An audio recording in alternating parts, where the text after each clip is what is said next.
So, Greg, we recently ran our second AI in HR webinar. We've had over 200 people join us so far to talk about AI in HR. So, do you want to introduce yourself and why you are called Gregbot within Varan, because you just love AI so much? I do. It's a bit of a passion. I think with so much happening, you just want to immerse yourself and play and experiment. I get wowed almost like once a month and I'm blown away. It just does stuff that I'm just going, holy, that would have absolutely taken me weeks. And I had that moment. I had I watched the YouTube and it was 5 prompts, 5 minutes, give yourself, create a dashboard. And I was like, no, you're blagging it. And I had a go and it created an interactive dashboard just through 5 prompts. I'm not a coder, but I spent weeks building these dashboards. And I thought, oh man, this is good, right? It's just completely different step change. And some of our grads are doing that, aren't they? Unbelievable, Yeah. right? I mean, and these guys are coming from university, and one's just on a mission and he's on fire. He's just like, give me the next problem, give me the next problem. Let me research it, let me play. And he's like, oh, unbelievable. And yeah, so they're just hungry and eager to learn. And they've got some of our team are just saying, can I come and work on this? So, well, yeah, we need to get the clients. And obviously we need to create that interest. And I think what's striking is this year, 2026, is absolutely going to change things. 25 was everyone having a play, all playing with ChatGPT, creating pictures of koala bears. And their pets. Sorry? And their pets. And their pets. In various clothes and things like that. Doing Minecraft poses as my 11-year-old would do. Absolutely. We're all playing. But actually, and we're making ourselves a little bit easier. Life's a little bit easier. We don't need to write up crazy amounts of notes from a meeting. But actually, 2026 is going to be different because 88% of organizations are actually using AI, but only 7% have actually rolled it out at scale. And what I mean? At least 5 departments embedded in your actual workforce, in your workflows. So very few are actually making big headways on AI. Everyone's giving a Copilot license, but a little bit of training. There you go. We're doing AI. You're not. Is it only really big, really rich companies that can scale, though? That 7%, is that only, the brands that we would expect? Absolutely not. It's a real mixed bag. So some are just putting huge loads of cash into it. And yes, they are finding that they can scale in one area. But I've come from a very large organization and it's actually quite slow to actually get mobilized and sort of build that momentum. So actually the smaller companies are probably willing to take a bit more risk. Mm-hmm. They may already know a better handle of their data. They haven't merged and acquired and grown their real estate. So trying to connect lots of disparate workflows is painful.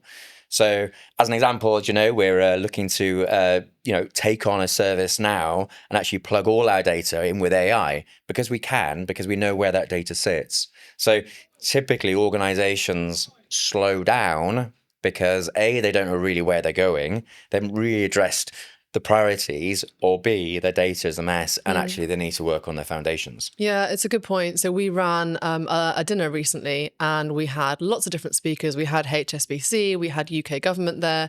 And actually HSBC was really impressed at how far UK government has progressed in AI and automation.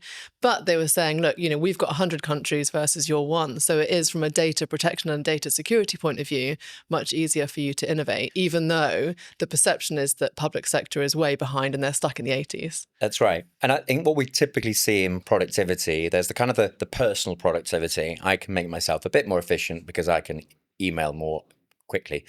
And then there's the kind of the team productivity. I can bring AI, I can make the team more productive. And there's enterprise productivity. And by that, it's the front line. It's the people who are dealing with customers, making revenue. So we normally distinguish that type of productivity. And everyone typically is played in the sort of the low level personal space, dabbled on team, but struggled on enterprise. The benefit of the government work, it's, you could take a department of Department of Treasury or Department of Bank of England or whatever it might be, and you could actually, contain it quite well. It's like a mini organization, maybe 6,000 employees. You can apply AI within that organization and you don't need to think about it connecting with the rest of the whole of the government. It's not actually one big monolithic organization. Whereas in a country like HSBC, you're trying to connect different versions of a finance system, different versions of HR system. Yeah, true. And those challenges really come. Yeah. So what we're typically seeing is some getting like 5% return on investment. The average is 15, but the ones that are really cracking the kind of the enterprise, bringing in agentic AI, so real integrating in workflows, they're at 55%. And what they're doing differently, they've realized that a transformation is 70% people, culture, and workflows.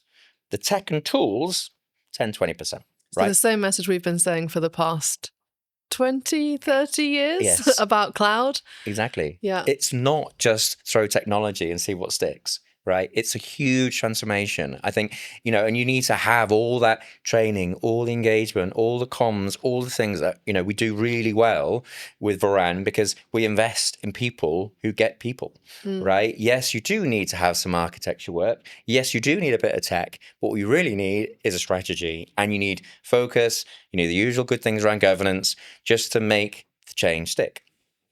So common mistakes, blockers, again, on the webinar, and we're running these monthly, so feel free to come along to the next webinar.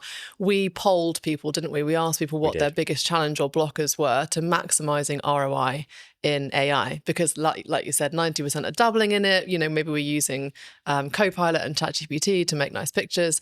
So what were those common themes around what was stopping people, what mistakes people are making with AI? So number one is that data, is that if you're not able to source good data, then like the usual phrase, crap in, crap out. Mm-hmm. So if you don't have the data, that's going to really get in your way. And the next one is culture, right? There's going to be people who are quite fearful of AI. We're talking, most people are saying 30, 40% of HR roles are going to change quite substantially in the next year. And therefore they're quite fearful. But they're also a bit FOMO. I want to get, fear of missing out. I want to get on there. I want to get on that train. How do I get on that train? Help, come on. I think I can apply, but I don't know how, right? So I think the culture is certainly a resistance. And actually, that reminds me of cloud, where, do you remember IT teams were really nervous? They've got everything on premise. They've locked down their security. They can control what's in their estate. And then suddenly you're trying to move everything into this amorphous cloud up there. So it's history repeating. I know. And there it was the resistance of not wanting to live in the cloud and not wanting the latest new release because they couldn't control it. Now, AI is like cloud, but on steroids, right? You're bringing in new technology every 4 months.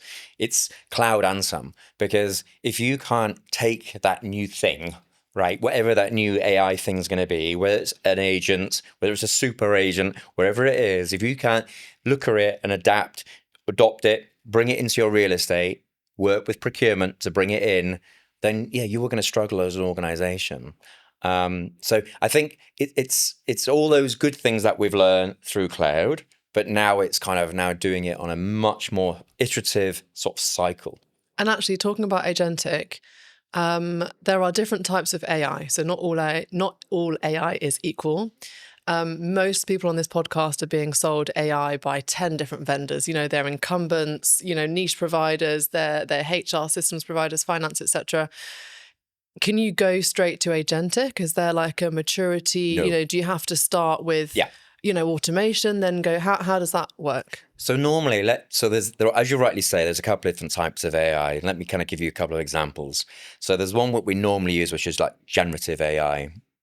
So we use generative AI on assessing 17,000 objectives. So one of our clients said, we want to be a high-performing company and we want to reward good performance.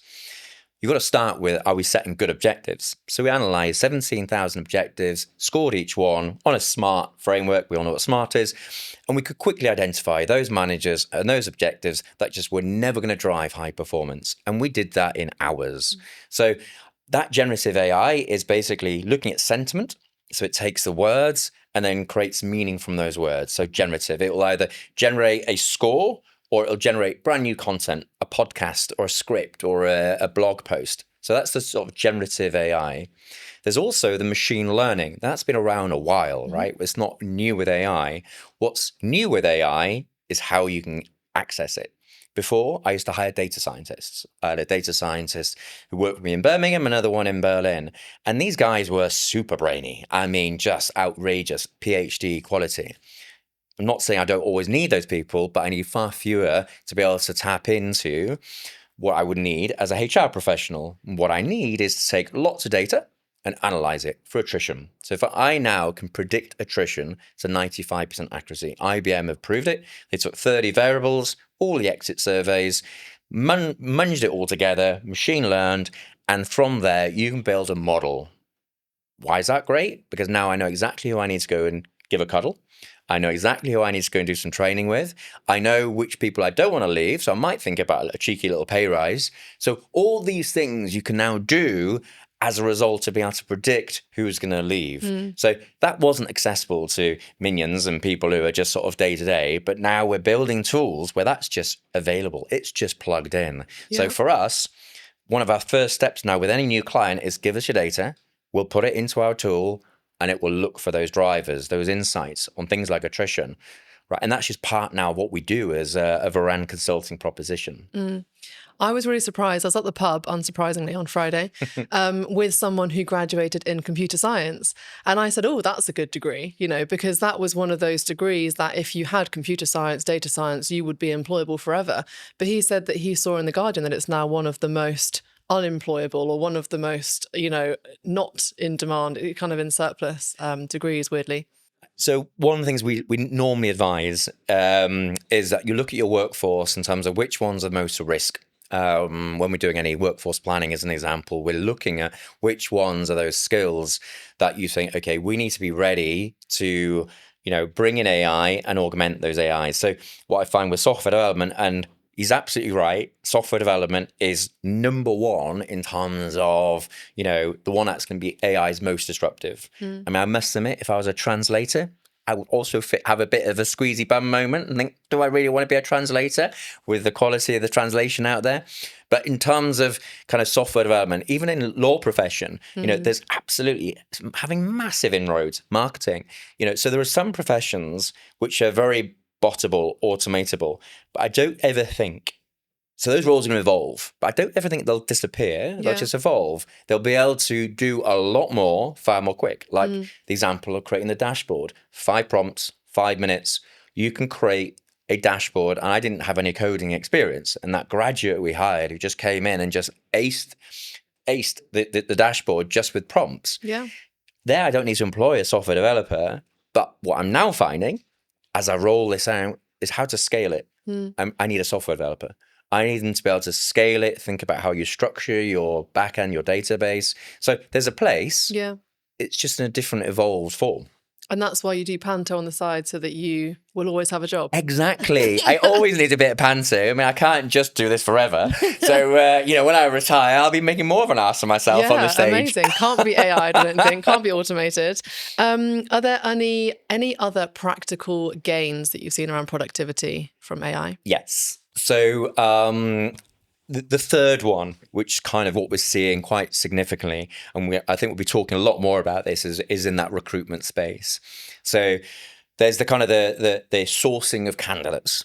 It's just massive, right? Scheduling interviews. There's a classic case study where using AI actually drove better retention results of those people who are hired through AI. Now, it's not all roses. If you don't do it ethically with the right protections, it could go horribly wrong. But actually, candidates chose to be interviewed by an AI bot, so Greg bot rocks, versus a non-AI. So, and that's big. I think all the onboarding pain that most people go through when they join an organization, that is absolute ripe in terms of, but it's a difficult one. Like you were saying, do you jump straight into onboarding? Hell no, right? You've got horrible lots of different data systems that you need to connect.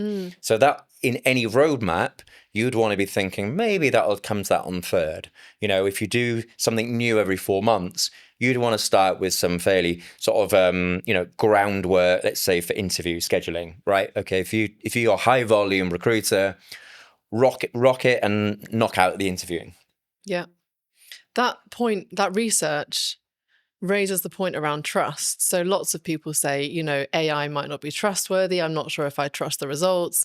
We talk on the webinar about explainability and how you need to understand the logic and the rationale that, that judgment that AI is making when it's ranking people and candidates, which is very risky and could get you into the news. But people saying they'd rather be interviewed by AI means that they almost kind of trust AI more than an interviewer. I mean, I've had awful interviewing experiences where they've been tired, or they've told me they're not a morning person, or they just seem to hate me as soon as I walk in the door. So I guess people are thinking, actually, AI might be a more objective interviewer. And less judgy. So typically people are engaging with the AI avatar or the AI is because they know it's not they've got time to express themselves. They're not being judged. And Yeah. you can kind of relax. It's kind of partly why I like doing panto. I just go out and be someone else. So I think with the whole kind of AI, it doesn't suit everyone. And I just say you need the controls in. So I think it's choosing. And one of the things we always advocate is that you got to start with the what. What problem you're trying to solve. If you just start throwing AI at something, you're probably not going to resolve and get your biggest bang for buck. So we always advocate, start with a roadmap, a strategic roadmap.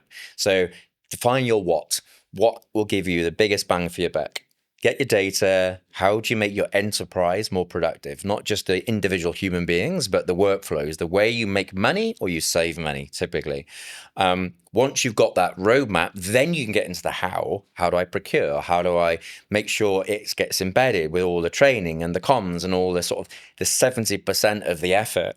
Once you've done that, normally you would look at us and say, okay, that phase 0 part of vendor selection process, operating model, all of that, you can then start to implement. And those cycles are far quicker. So that sort of third stage of the roadmap then is kind of, now we're in the realms of delivering and learning and then building momentum. And that's really when you get your 50% ROIs. Nice. So I don't know if the answer is AI or something else, but what's the fastest way or the fastest track, the fastest path to a high-performing HR team? I think number one is don't be scared of AI. I think you've got to realize it's coming and you need to have that seat at the table. Don't see it as a threat. See it as, okay, this is our opportunity to help drive the organization. So for me, you've got to start with that strategy. You've got to have that roadmap. And it's not a huge expense. 6 weeks, you should have a really strong roadmap that is informed by data. And then in terms of organizing the HR so that you then can think, how can I then react and be that strategic partner? Too often HR is in that transaction space. They're not always adding a great deal of value.